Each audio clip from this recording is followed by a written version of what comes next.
Hey Google, trigger Studio.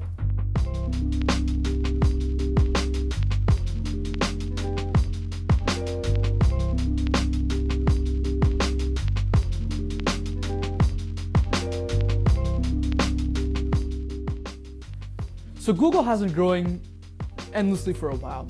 New subscriptions, new apps, new programs, new devices, and also, devices. By devices, I'm talking about the Google Homes. Now, I'm not saying the Google Pixel 4 is bad or it's not fun or interesting. It's really cool actually. But the Google Homes kind of beat everything. There are actually 3 Google Homes on lineup.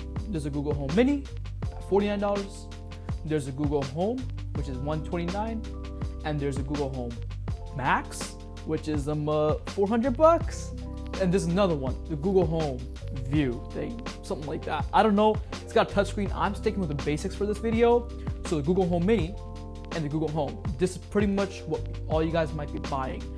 If you are one of those audio enthusiasts out there, maybe you want the Google Home Max, which is $400, because that is one hell of an audio piece. However, all the Google Homes pretty much share the same artificial intelligence, which is known as AI software. That software basically helps these Google Home devices interpret what you're saying, recognize your voice when you say, okay, Google, or the hotkey that's required. And this way, the software pretty much helps the Google Homes respond back to us. So that's actually key, because if you have an Android phone that has Google Assistant, if you have a Google Home, if you have any type of other device which has Google Assistant, do know that all these things share the same software. So basically, you're not compromising anything besides audio or besides the look of it. Again, they all can do the same things and they all still spy on you. You heard me right, they spy on you. Now, there's a lot of controversy going on between Google, like, oh, Google's got all this information on you, and Facebook, they got all this information on you. But at the end of the day, in my opinion, I mean, let's be real here. If you guys ask me, G, like, hey, yo, like, you know, how do you feel about this whole thing, you know? How do you feel about companies having all your data and whatever they're doing with it?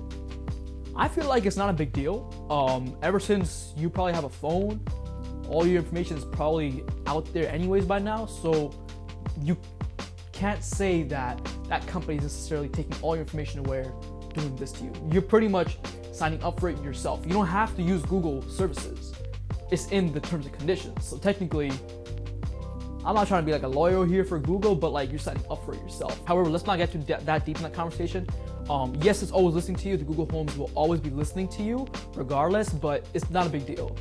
You can always go ahead to google.com/myactivity or whatever that page is and view what you've been saying and what you've been doing and what it takes from you. However, as I said before, the Google Home Mini starts at $49. And what it offers is, number one, the whole Google suite. I mean, you can go ahead and make calls, you can go ahead and set reminders, calendar events, view your reminders, view your calendar events, and even much more. And by phone calls, I'm talking about like you can actually place phone calls from your cell phone number, from your main number, to your contacts. So basically, Google has algorithms in order to detect your voice patterns so it doesn't call the other person's friend. Long story short, Google Home knows if you're talking to it, or she's talking to it, or he's talking to it. Simple. It knows between the different voices and the different profiles, because when you connect your Google account, it gets all your information. Now, that being settled, the audio, I mean, it's all right on the Google Home Mini. I'm not gonna say it's breathtaking audio.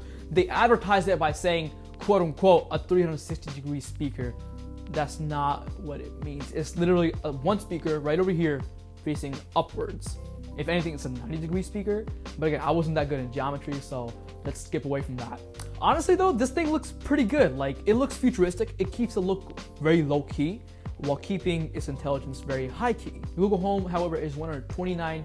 However, if you're paying some more money compared to this one, you're definitely gonna be getting more speakers around the circumference. This actually has a speaker facing front, over here, and it's got way better bass and treble. Like, what I'm talking about, like audio, is definitely got booming audio on low. You really can't compare the audio between these two, because this one's just to get things done, and this one's for people who want those things done with the audio. Okay, so let me go ahead and compare the audio real quick for you guys, even though there's no comparison. So this is gonna be the Google Home first. Check it out.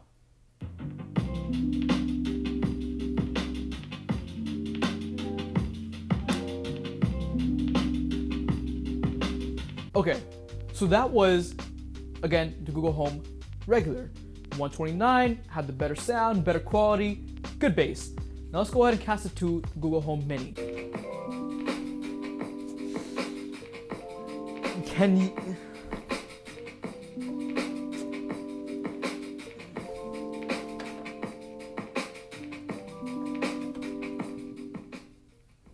I mean, okay, listen, like, it's not gonna be as good as this one, definitely for a matter of fact, but it's 50 bucks. You're getting Google Home Assistant on this thing, and you really can't ask for more. Like, for example, I'm just gonna give you another sample on this one though, because this one was hella nice. I bet you guys can probably feel the bass on your phone or whatever you're watching right now. You definitely see the difference. If you want the bass to go higher, like I said earlier, you can just use the app. Simple as that. And you can cast from any app such as Spotify, SoundCloud, any type of streaming service that you have, or any service that allows you to cast. I like how the app is so user-friendly because I have groups. For example, I have some devices in my basement, my second floor, my main floor. We're talking about like rooms that have groups. So basically you can group everything by porch, by your room, by your other room. So it's pretty nice.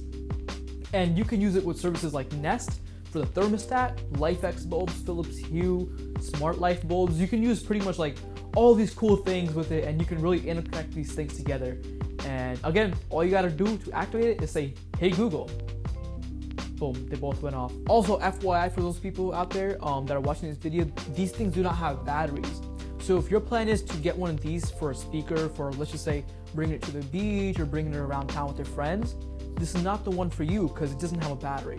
And also another thing is it's not Bluetooth. It actually depends on a stable Wi-Fi connection. And I actually tried taking it in my car once, hooking up with personal hotspot. But the issue is you're gonna have to first reset this whole thing as a new Google Home, and then you're gonna have to attach it with a hotspot. And then when you go back home, you have to reset the whole thing and set it with your home.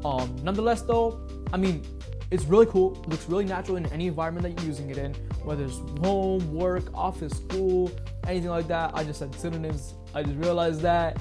And if it was this or the HomePod, I would suggest these, the Google Homes. If it was the Google Homes versus the Amazon Alexa, again, these. And that's pretty much it. This has been G from The Technical Theory with a hands-on review of the Google Home Mini and the Google Home. That's about it for today. Make sure you go ahead and drop a like for the video and comment. What do you think about Google Home? What do you think about AI? Is it really gonna take over the world one day? I think it might, maybe not. But yeah, comment that down below. I really wanna see what y'all probably think about. And thank you for watching. Peace out. Boom.